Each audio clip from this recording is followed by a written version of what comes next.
Welcome back to another episode of the Chaser Chad podcast. I'm your host, Gabriel Harber. Today, I have two guests with me. It's actually the first show I've done where there's not one, but two folks on the other end of the line, and it just so happens to be two friends of mine. So without further ado, I would like to introduce all of you to Heather Burkholz and Lisa Monahan, also known as the Meso Mamas. How's it going, ladies? It is going awesome. How are you? Good, thanks. We're great. I guess we should have delineated the roles before we started the podcast. It's all good. We wing it. Just as everything in life, we just kind of wing it, man. So yeah, it's really cool to have both of you here. I knew as soon as I decided to start recording new episodes that you both were going to be one of the first guests that I had on.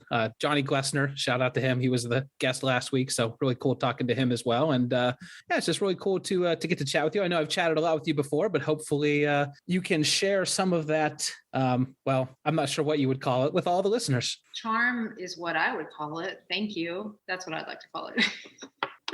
Insight and charm. So let's go ahead and get started with a little bit of background on both of you. And I don't think I've ever actually asked this question of both of you, specifically what got you into storm chasing. So this will be interesting for me to hear as well. And Lisa, I'll start with you. What gave you the bug when you were early in life and deciding what you wanted to do and just figured that you wanted to be crazy and go out and chase spinning clouds? So a couple things real quick. I was listening to Johnny's episode recently and I was laughing because most of his answers are also my answers. And I think that's kind of common, very common for people in this age range. But I was also deeply inspired by the movie Twisters. I think many people are. But there was around that time, that movie impacted me so much that I remember. And I think I said this in our intro video on YouTube that when we were in the second grade, we were asked to do a pair of sunglasses on manila paper that was, in the shades, you were supposed to reflect what you wanted to be in life. And I distinctly remember I drew myself in the driver's seat of a truck in one lens, and in the other lens was a tornado. And I always wanted to be a storm chaser from basically that moment on. And then for me, science was never really my thing. I had a pretty negative encounter with a teacher in high school who was in the science department, and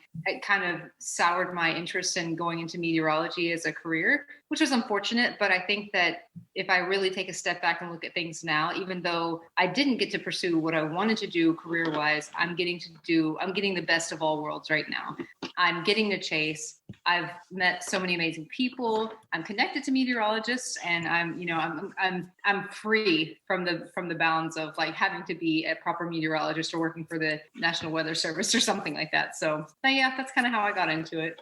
Yeah, and I think that's a common refrain that I hear, and I also think about a lot as well, is that if you want to be a storm chaser, going into a meteorology field isn't necessarily the best way to do it. If you have a love for weather and you want a stable job, that's one thing. But if you really want to be out there chasing storms, it's really tough to do that when you have a 9 to 5 or something crazier. Like if you work for one of those National Weather Service offices where you have to, do the rotational shifts where sometimes you're on nights and sometimes you're on evenings, sometimes you're on days, and it just makes it really hard to actually get out and chase when the weather calls for it. Yep. And so I'm getting to do what I would have wanted to do anyway, which is just be out there with nature as opposed to being on TV telling people, oh, it's sunny and 100 degrees in Texas again. So I think this worked out just fine.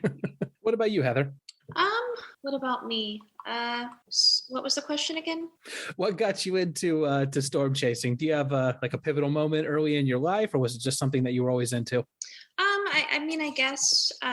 I guess a pivotal moment. Well, I grew up in Joshua, Texas, which is kind of it's in Tornado Alley, and I was always experiencing severe weather, but it was just there, and I never really thought about it too much until there was this situation where I was outside just playing around, and I think I was maybe like 11 or something, maybe 10 or 11, and my mom has pictures of it. I think they're on our intro video, but there's just these terribly dark and almost black, ominous looking clouds surrounding where I was playing. And lightning struck really, really close to us. And my sister and my mother just hauled butt inside and left me out there by myself. Oh, geez. Yeah, it was. Thanks, Mom. It was. She's not an official Meso Mama. Right. But I mean, I wasn't really scared. I was just more like intrigued, I guess, than anything. But anyway, I eventually ran inside and scalded my mom. Why did you leave me out there? Why don't you love me? No, not really. But anyway, that was the first. That was, I guess, that kind of like planted a seed of curiosity in my head about weather and clouds. And I don't know. I've just liked clouds ever since I can remember. I like identifying them. I like looking at them. I like watching them. And then I met Lisa through a mom's group, and she had expressed interest randomly in watching tornadoes and chasing tornadoes. And I said, well, I like weather too. And then she said, well, maybe we should chase tornadoes sometime. And I said, yeah, I'd love that. And she basically pulled up to my house at the start of the next storm season and said, get in, loser, we're going storm we're catching chasing. Some naders. Right. Yeah. And so it was. But we didn't for a very long time. We did not catch any for a very long time. That really is like the perfect origin story, though, of Meso Mamas meeting at an actual mom's group. Yeah. Yeah, I never really thought about it that way. Yeah, because it's one of those like things that you don't know how to tell someone. Like, I'm infatuated with severe weather, whereas a lot of people in Texas are very much not into it. And so if you start like dropping, it's like you kind of have to test those waters, and most of the time you get rejected, and then you find someone special like Heather, and then the rest is history. Thanks for saying I'm special. You are so special. Thank you. So one thing I wanted to go back to real quick, Lisa, with the glasses, the truck, and then the tornado in the other lens. Right. So when that gentleman rolled his truck through the tornado the other day and then ended up getting gifted a new pickup truck, that was like a life goal for you right there. I mean, an accidental zero metering of a tornado, I think would be that's my next bucket list item in this department, I think, to have. I mean, Chase-cation is nigh, so I anticipate a windshield being blown out. Sorry, Jack. And I would like to zero meter something at some point, but maybe you should know I'm shaking my head. Oh, she's the voice of reason sometimes. Sometimes. Somebody has to be the responsible one. Yeah. It's usually Lisa. I usually, because I get grumpy. So I usually give up out of grumps. No comment. No comment.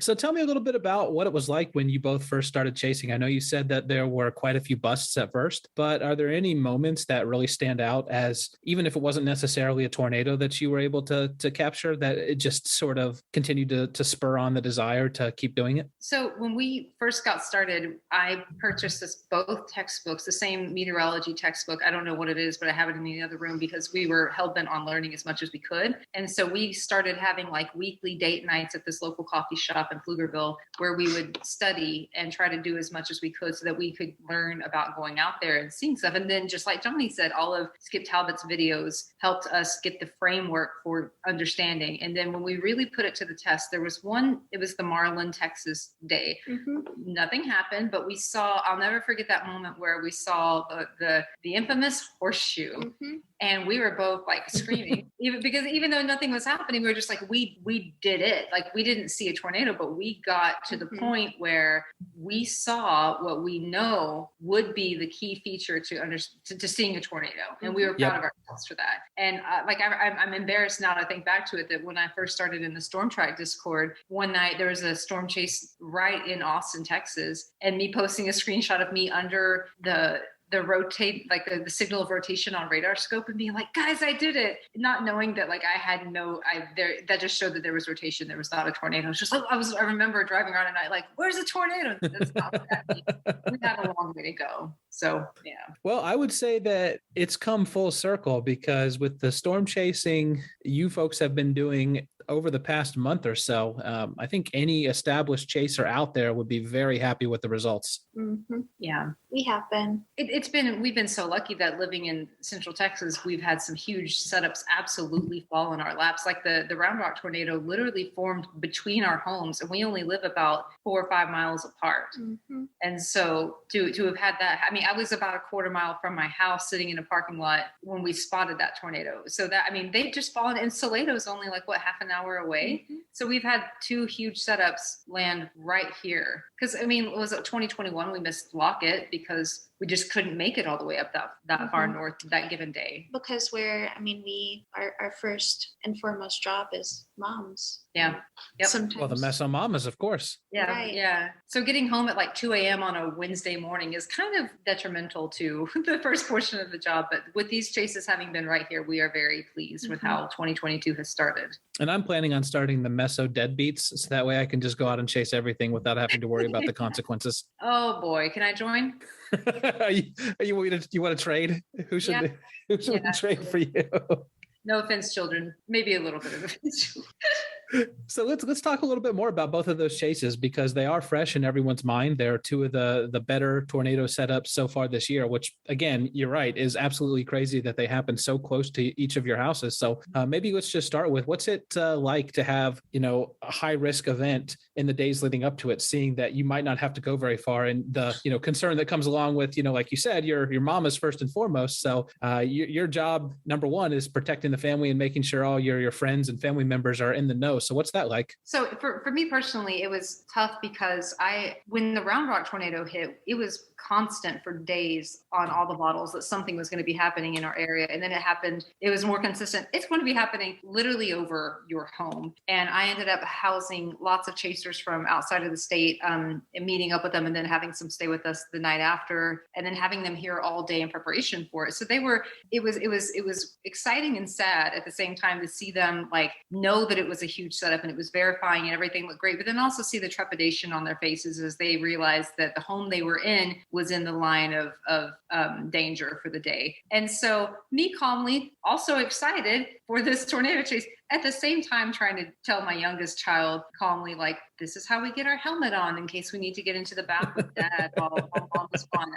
Preparing them, I will not be here. I was like, if something bad happens, there's a movie on the iPad for you. It's okay. And that was that day after it was over, because we usually have a high and this crazy sense of happiness after a chase, because if you catch something, no matter what happened, which is unfortunate when it does hit something, but you're still excited for what you saw because Mother Nature is amazing. But that day, with all the nerves and everything, I was sour and short, and I felt kind of disassociated from the event. But then the Salado one happened, and that was not directly over my house, and I was able to kind of feel that rush again of chasing. But what was it like for you? Because it literally formed over your home, right?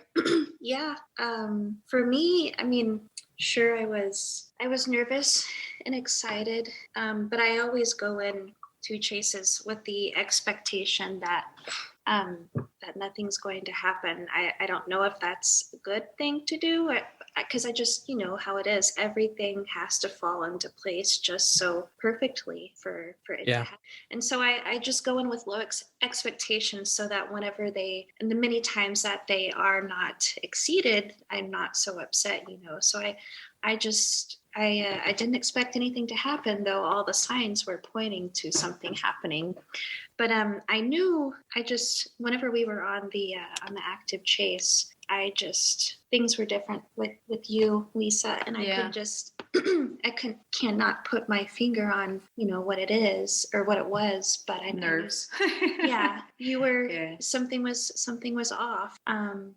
But it was certainly after it happened, and after I drove through the damage, which is just literally right around the corner from my house, and I saw footage of the tornado hitting the target sign of the Target that I frequent often. It was really weird. Wow. It was really sad, and I didn't realize it was that close to you. Yeah, it was crazy close, and it made me want. I don't know. I feel like it made me want to do something more for the people who are affected by these severe weather events. And it kind of seems shallow to say that it took this one event close to my house to think that, but I don't know, it just kind of put things into perspective and kind of humbled me a bit that these storms that we chase for pleasure and for excitement and science, and we all have our different reasons for it. They're true. They destroy people's lives, and they destroy lives. And I don't know.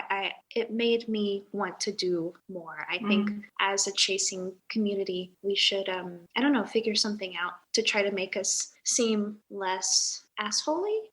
Is that? Well, yeah, that'll work. Yeah. Well, I mean, also the Round Rock tornado and the Salado tornadoes that we caught this year were the first ones that we've seen that did like proper damage to bigger communities. We caught Selden in 2021, and that one did some damage, but it was a very small town. Not to diminish anything that happened there, because certainly it did change some people's lives, even if only for a little bit of time, depending upon the damage. But Salado was much worse than I knew at the time. Round Rock hit a very deeply populated area, and so we just haven't experienced that before. I know our friend Charlie Krishek has kind of had the same revelation this year, because I don't remember what tornado he was on, but it had some damage and people injured after the fact. And it just kind of changes you a bit when you go from just seeing like our first big catch Bellevue happened a vacant field. Nothing. Yeah. Nothing. Even the dirt was like, whatever. But, Salado and Round Rock got hit pretty hard. And so things are just different this year in a lot of ways.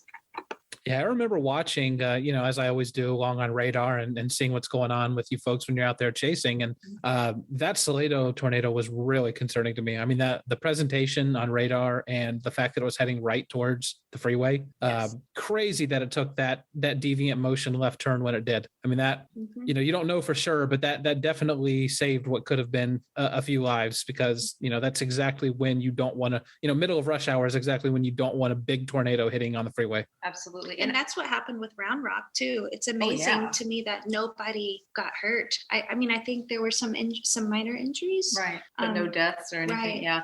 Well, and even referencing the Salado tornado, even sitting there watching it and knowing how big of a monster it was, I had to do a double take when I looked at it on radar, because that hook was textbook. It was textbook. And I could not have told you that's what I expected to happen, that had happened there today or that day. So yeah, I remember texting you, and I was watching as the thing started to wrap up, and I was just like, Lisa, look at the one to the south. Look at the one to the south. Like, I was just watching it. It was like turning into the radar scope app icon in front of my eyes, and I was like, holy shit.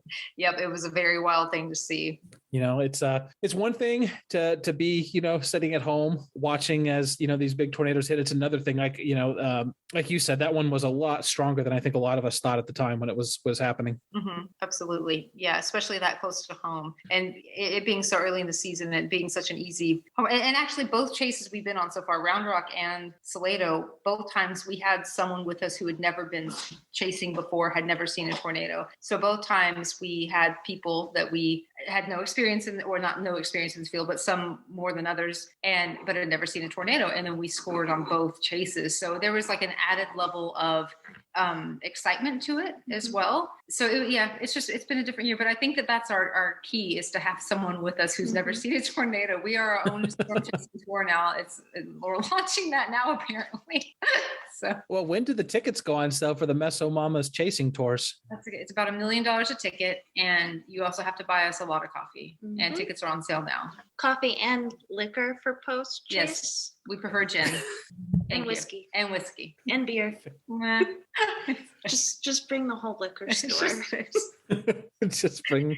Yeah. Oh man. So obviously both of you were very safe in your places of observation for both of those tornadoes, but have there been any chases that you have either been on separately or together where things have been a little more dicey, either because you positioned yourself in harm's way, or maybe just because in those earlier days you didn't really know what you were doing? Bellevue was wild because this was our first joint catch together, and that environment was so ripe. I mean, it was ready to go, and we saw, I think we saw at least 2 tornadoes that day in review after the fact. But as we were sitting there watching, the whole sky looked like it was trying to drop everywhere, and that was a very, like, we felt nervous, and we were pretty inexperienced at that time, a couple of years ago, and didn't have all the gear that we needed and didn't have good cell service, and so we didn't know what direction we were facing. We made a lot of mistakes that day. We came out unscathed. We were very lucky. For myself, the Bloom, Texas tornado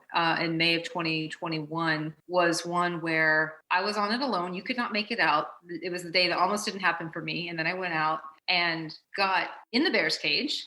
It was a very, very wild thing. And I didn't have a great cell. I didn't have my cell booster then yet, I don't believe. And I was having trouble keeping radar on. And I think I ended up you were helping me that day from afar to kind of keep up on radar that I couldn't keep up on because of my service issues. But it was, I was way too close. I was starting to get hailed on, and it was merciful in that it was like a 2-lane highway under construction where they had it down to 1 lane and you had to wait at a stop sign. And then I started getting hailed on and I backtracked a little bit. And then once the light turned green, the hail was gone, and I blew through that little area and made it on the other side of the construction, and bam, the tornado was like a few hundred yards away. Massive tornado. It just seemed massive because I was so close to it. And I so wish you could have been there to share that with me, but it was wild to have gotten to see that one. That one was wild for me. Oh, go ahead, Heather, you go first. No, you go ahead. I was just going to say that one was wild for me as an observer, because I remember watching your little spotter network dot, and you were,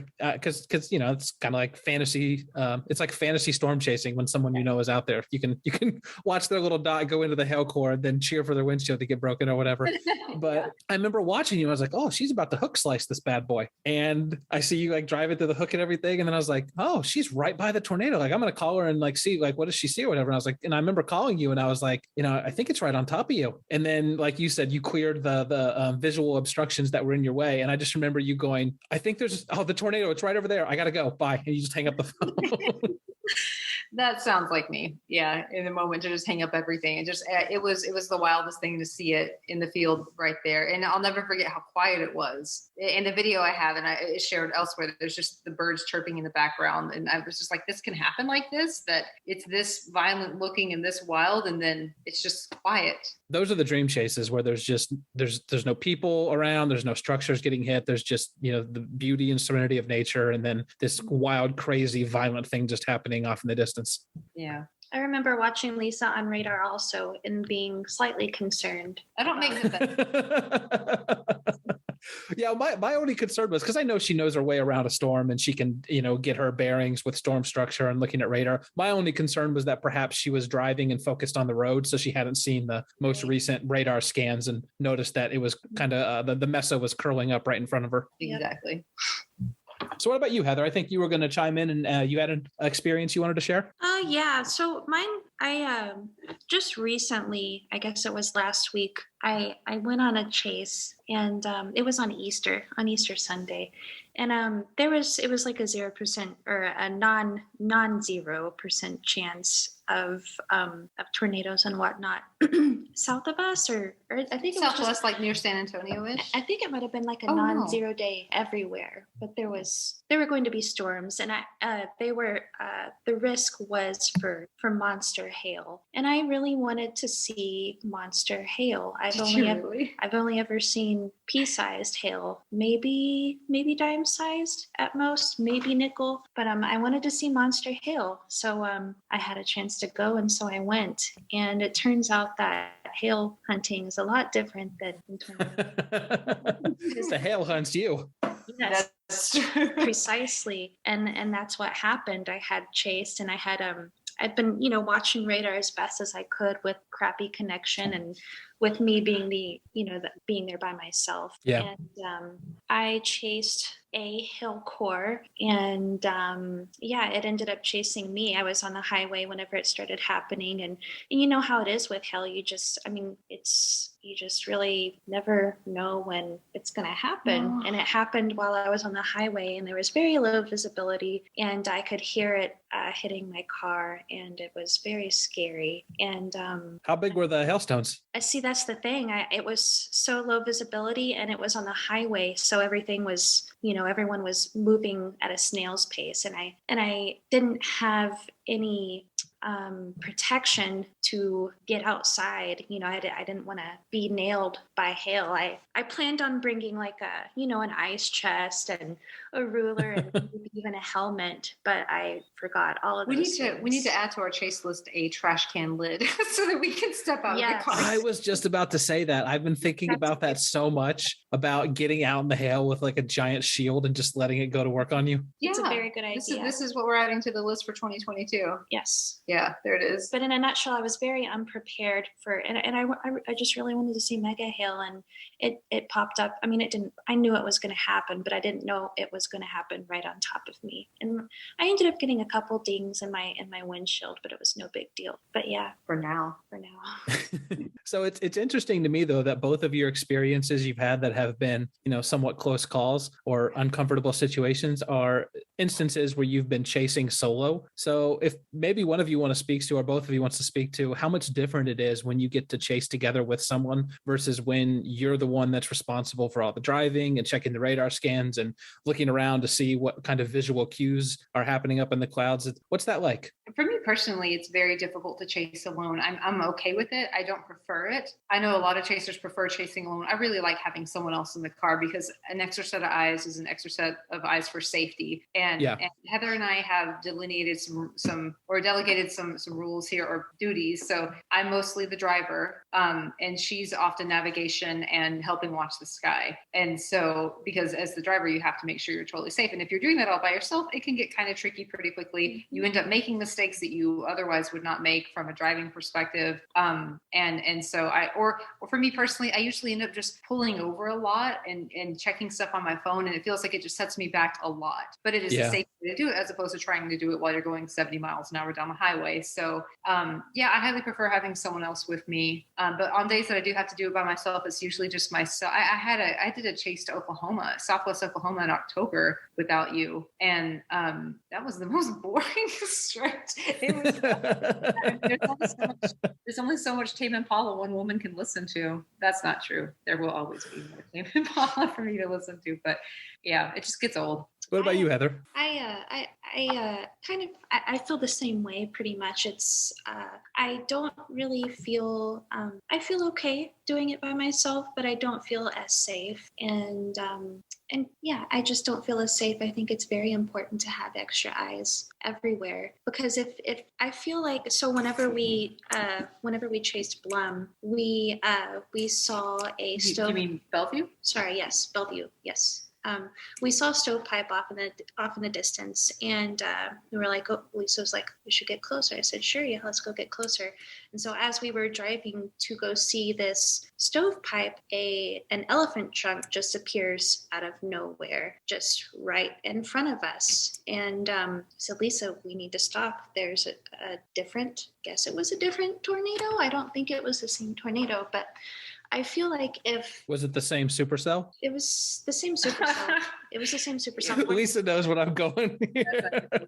We thought it, to my recollection, we thought it was the same one, but then in hindsight, when we looked at our pictures, you can see the other one lifting with the one of us, we were like, let's do our first ever picture with a tornado because this has never happened before. And so we did that. And then in that picture, you can kind of see the other one lifting in the background. And it wasn't until we dissected that picture after the fact that we realized, whoa, this was a different day than I think we thought we had. And if one of us were to have been alone at that time, I feel like we could have easily driven into it. And so I definitely prefer not chasing solo. Right. Verizon was of no service that day, and you have whatever service provider you have was a godsend that day. Cricket or something like that. Yeah. AT&T. I honestly don't know, but they came through. They did. So now I have to ask you, Lisa, about something, and I'm pretty sure you already know where I'm going to go with this, but why weren't you going to turn around? Because I didn't want to miss the tornado. I get really gutsy. I don't know if you saw briefly, but I am wearing the sweatshirt right now. I'm not turning around. I don't. That's amazing. I had to wear it for the good juju for the podcast. I sometimes feel invincible. That will probably bite me in the butt in the chases to come, but sometimes I feel invincible. And when you're sitting there, Heather likes to get out of the car. She gets out nonstop during a chase. I like to stay in the car, but that gives me an added sense of security. Like I can stay here longer and I'm safer somehow. And so I don't know. I want to be as close as possible. That was one of the biggest days that was on Selton, Kansas, May 24, 2021. Yeah, we should probably give a little bit of, I as the host should have given a little bit of context on that one. Go for it, man. Oh, it's just, we were all together in Selden. We managed to be very fortunate to be in perfect position for that storm. And I was, doing my normal thing of trying to bark out an order. And Lisa was just like, no, sir, no, thank you. I'm not turning around. And she stood there steadfast. And the best part, though, is it got caught on the dash cam. And I think it's probably, besides the actual tornado footage, it's probably my favorite clip of any storm chase so far. It is pinned on my Twitter account if anyone needs to see it, because it is just such a funny moment to me. But because I don't know where I got that confidence and sass from, but in Selden, you went full mama. I mean, you chastised the hell out of me. You got the first Meso Mamas folding. That's what it was. But yeah, that's what it is. I want to get close. I don't feel much fear when we're that close until it starts surging towards us as it did, and that's less fun. But then we were able to get away anyway. So to date, knock on wood, which I won't, which will mess up the audio, but knock on wood, we're doing okay so far. Yeah, just a weird storm. The way that that outflow just exploded out and started shooting up all those little vortices. I was so convinced it was about to wedge out on us. Mm-hmm. Yep. But I finally, 11 months later, out of pure just thinking that the dash cam footage was gone, just uploaded all my dash cam footage like within the last month and looked at all of it. And I was just like, what a wild day, man. We saw so much that day. Mm-hmm. We saw the tornado off in the distance hours before. And, remember when we were by the wind turbines? Yeah, I thought that was going to mm-hmm. be. Yeah, I thought that was going to be the show. We missed it. And then we were on the Selden cell for hours. I mean, it formed literally right over our heads as we were watching the distant wind turbine surrounding mm-hmm. stuff. Yeah, that was such a crazy day. We're gonna have more of that this year, right? Mm-hmm. Okay. Oh yeah, I hope so. And as far as Heather liking to get out of the car, can confirm. And more than getting out of the car, you love to do this like really dramatic, like fading off into the distance as you walk towards the storm. That I actually have a picture. I think it's the one on my YouTube channel right now is the banner picture of when you kind of walked out into the field and just stood there and took it all in. I didn't think it was too dramatic, but it looks dramatic. It looks when you're standing back by the car and you like are just, it's like you're walking. It's like the end credit scene of a movie where someone's just like walking off into the distance into the storm. It's pretty badass looking. But I wouldn't recommend it because I'm pretty sure that's where I got the three awful, dreadful ticks that I found on my body after the chase. Do you remember me taking ticks off of my head? How could we forget? Yeah. Honestly. How could we forget? Do not recommend. Yeah. You can go ahead and leave a bad Yelp review on that farmer's field. Yes. But what a great shot though, because it's what we've used in our Meso Mamas, current logo. It's a long, wide banner picture of you in a field under the Selden Meso before it hit Selden, about an hour or so later. And it's a memory I'll never forget. I'll never forget standing in that field, watching the clouds just spin and hearing the creepy sirens going off. And the sirens. It was me in the storm, and it was nice. Yeah. So another just for fun thing here that I wanted to throw out to both of you is to give your best ringing endorsement for the Never Stop Chasing Discord group. Oh, whichever one of you wants to take it first, and you can give any shout outs that you'd like because I know some of them will be listening. I love every member of that Discord, even if they don't love me back. I love them. I've met. I mean, they're a lot younger than us. I'm kind of considered the mom of the group, and that's okay. I don't mind that. But I love, I don't know. I love how, everybody we've met in all Discords have been super helpful for the absolute most part, but these guys have this really tight knit community going on. There's a lot of really good, deep friendships. Like these are some of my best friends now. I don't know if they know that, but they are hearing it now, as dorky as it may be, but I'm super excited. We meet, I've been out to Will Leverett's farm a few times, and he's hosted lots of different meetups out there for chasers in the area. And, Matt Phelps, Charlie Krushek, Jacob Hernandez, Johnny Glessner, who was just on the last episode. Angel Escobales, who was with us on the Round Rock tornado. These are just some really great people. And I know I'm missing a lot of names, Caitlin and Jonathan. Like they're just really awesome people that you can just talk with all day. And then when it comes time to transition to talking about storms and severe weather, it just feels so great. Like it's just as if nothing. It's a friendship that was kind of forged during this pandemic for me, and a community that is is really tight knit, and I'm very thankful to be a part of it. I don't know if they know it, but I'm super thankful to be a part of it. Yeah, Phil, I agree with Lisa. It just feels the folks that I talk to in that group and that I have met, it just feels like a natural sort of friendship. Nothing really.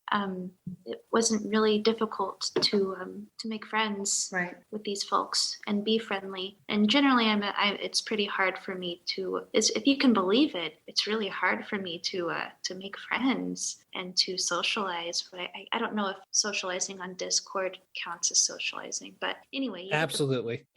Yes, they're just very nice, friendly, and highly intelligent people. Yeah. And and we've had a great time with Michael Gavin and Spencer Dant as well. They were here during the Round Rock tornado as well, and those two are. I mean, I know Johnny talked the heck out of Michael on the last one, but those two have been awesome from a standpoint of like lots of knowledge and help and kindness, and really crass jokes as well. Which is, I mean, stay out of PDS off topic. I was going to say, as warm and bubbly and fuzzy as I'm making it sound, it can get pretty chaotic in there. But that's kind of the summer camp style vibes you need to really feel at home in this community, I think. So that is actually one of the things that I'm really looking forward to going back out to the plains and chasing, is it seems like I'll know a lot more folks now. And I'm really excited for what the after chasing dinners and hangout sessions are going to be like, because they do all seem like really cool people. Yeah, same here. Chasecation is going to be a huge release of just like hanging lit out. AF. Yeah, right. Yeah, I'm super excited to hit up the Applebee's and just close it out with all of my NSC members. So $1 Long Island's apparently is a thing at Applebee's. What a mistake! But I love that that's a thing. But yeah. So let's close. Oh, sorry. I keep talking over you, Heather. Go ahead. No, it's okay. If I wasn't so awkward, it wouldn't happen. But their food's really not that bad. I just had to throw that in. That's a ringing endorsement for Applebee's. Their food's really not that bad. Do they still have the half off appetizers? Probably. I mean, they have $1 Long Islands, and that's what matters to us. So that would be our half. Because I'm a big fan of quantity over quality, especially when I haven't eaten all day. So that's always been to me. You can say nerd, but I used to go to a lot of Magic the Gathering tournaments, and Applebee's was a premier destination for the after tournament dinners because of the half off appetizers. I can imagine, man. Some good cheese sticks or mozzarella sticks. That's what they're called. They used to have those potato skins too, with the like melted cheese in them. This is now turned into an Applebee's endorsement. They need to send us money. Applebee's. I forget that. Isn't that all you eat, Gabe, is potatoes? Because I'm pretty sure that's all you ate on. Some form of potatoes, like French fries, baked potatoes with cheese. Like I think throw some toast in there. Yeah, you're right. Like breakfast potatoes. Yeah, pretty much. I pretty much just eat like starchy carbs and protein. Sounds really good, actually. Mm-hmm. I'm really hungry now. Thanks a lot, Gabe. I'm going to hit up Domino's as soon as we're done recording. Not even joking. I had a weightlifting session right before I came on this podcast, and I got to go get my protein and carbs in. So I hear you. Do you get their cheesy breadsticks? I think they're like maybe stuffed cheesy breadsticks. They're good. Yeah, they're good, but I really like their deep dish pizza. Okay. We're Pizza Hut house over here, so I'm going to keep my mouth shut. Oh my, that's one of the only pizzas I don't like. Oh, thanks. It's a little bland. Some fine culture out there in Pflugerville. Am I in a podcast with a bunch of horses? Because all I hear is neigh. Oh, brother. So let's close out the podcast here with a little bit of talk about Meso Mamas, how you decided to start that up, and then where do you plan on going with the project from here? Because you've already got a few different videos posted on the channel, and it looks like you guys are planning on doing some more work there. So let's let everyone know what they can find if they go to check it out. Sure. So I want to give full credit to the name Meso Mamas to Heather. We were sitting there trying to think of something, and she came up with it. And I was like, that is perfect, because as you can imagine, the ideas can get pretty crass pretty quickly in this department. Yeah. So Meso Mamas, it's perfect. So rats off to you, Heather, for that one.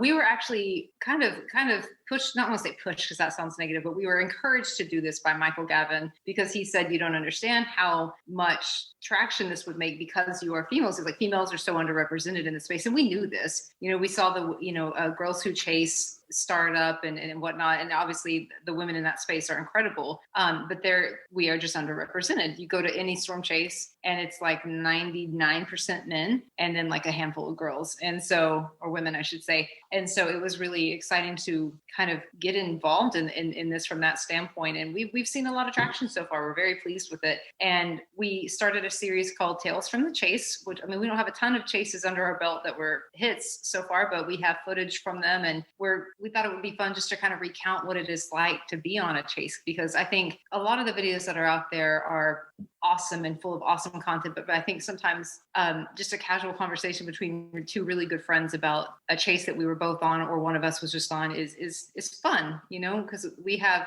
the chase itself, but then kind of the memories for it. So I think for Chasecation this year, we're going to focus on having more documentation of us during the chase, because I think there's some fun behind the scenes stuff that happens that you may not know. I think you think you're just sitting in a car for 10 hours a day, and maybe that's true, but some of the conversation that happens in between is really fun. And then like a forecasting standpoint and whatnot, but we're going to continue on with the Tales from the Chase. We're going to continue to update with new videos from chases as they come up. And just keep on keeping on as best we can and just see where it goes. The best thing about it is just kind of having an open mind and letting it take us where it wants to. Yeah, we're open to ideas also. We are. Yeah. If anybody has any thoughts, stuff like that, then, yeah, we're open to suggestions. Yep. And as of right now, we have a YouTube channel. If you just search Meso Mamas on YouTube, you should find us. And we're at Meso Mamas on Twitter, where we post all of our content and pictures and links to the videos as well. So that's all we have at the moment, but I'm sure there will be more in the future as we see need for it. Mm-hmm. I don't see us quitting chasing anytime soon. So I don't see it going. It's going to be there. So 2 thoughts come to mind with all of that. The first one is in regards to the sort of behind the scenes footage. Do you guys think that bird is okay? No. You just had to go there, Gabe. I watched the video of that recently. It was tragic. Heather hit a bird on the way to Colorado one day, Nebraska. I don't remember. I think it was the Colorado day. I didn't hit a bird. The bird hit in front you. Of the car. The bird had a bad day. The bird. It is horrible, and rest in peace to the bird. But I have. Or not. It could have just been. He probably bounced back just fine. Yeah. I still remember one of the funniest things I'd heard in a long time came from Lisa, though, because Heather immediately asked if the bird was okay, or if we thought the bird was going to be okay. And Lisa later told me that she turned around and she saw it just sort of like spinning like a field goal kick and then hitting the ground behind her. Ooh, sorry. And she was like, no, I don't think it's going to be okay. No, this is the first time I'm hearing about this. Sometimes we try to keep things, separated. We were trying to protect you. But now that's over. It's been a year. It's time to get out there. But Eastern Colorado is vicious for random birds. Yeah, it was. They kept trying to run or to fly right in front of the car. I remember you were like, there was like some PTSD going on, if you remember, where every bird that was like flying across the road, you were like tapping on the brakes and like trying not to hit it. It was pretty good. Lisa had the good idea to honk on the horn a little bit. Like every now and again, she would just randomly honk the horn. And I think that was a good idea. So this is lessons learned going forward. Anytime there is a bird attack, to honk the horn. Yeah. At least. I'm still pretty freaked out at the possibility of running into deer. Like, do you remember the family of deer we saw after Selton? I was not cool with that because they were right on the road and we didn't hit them. We didn't even come close to hitting them, but they were on the road. And I was like, this is what I was afraid of. So now we have a RAV4. We're not in a Camry anymore. We're in a small SUV, and hopefully things will go even better for us this year. And the last thought I had was when you were talking about how the sort of conversational nature of your Tales from the Chase and your recaps of storms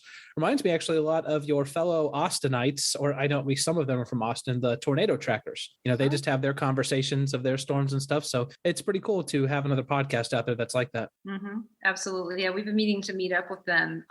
Since we launched Meso Mamas, there was interest in kind of having a group meetup, but haven't quite nailed it down yet because turns out storm season makes people pretty busy. So, but yeah, in the future, we'd love to meet up with them because they're just around the corner, to my understanding. So not to sound ominous, but any last words before we wrap things up here? I am very ready for Chasecation. I am very thankful to be in this space. We're honored to be interviewed as well. Love being a part of this community, and I just cannot wait to get out there. What about you? Oh yeah, I second that. Thank you for interviewing us and thinking that we're interesting enough to want to hold an interview with us. And yes, I'm really looking forward to getting out there and chasing clouds and seeing you again, Gabe. And of course, our usual sign off is see you under the meso. So I guess that's what we'll do. See you under the meso. See you under when I'm out there. When I'm out there, do I get to be an honorary mama? Yes. Well, you can be a meso papa. Meso papa. Okay, that's fine. Meso papa. I think that works. Meso stepmom. Oh boy. No. No. All right, folks. Thanks for listening to Chaser Chat. And thank you both for being guests on the show. I'll see you all next week. Thanks. Bye. Bye.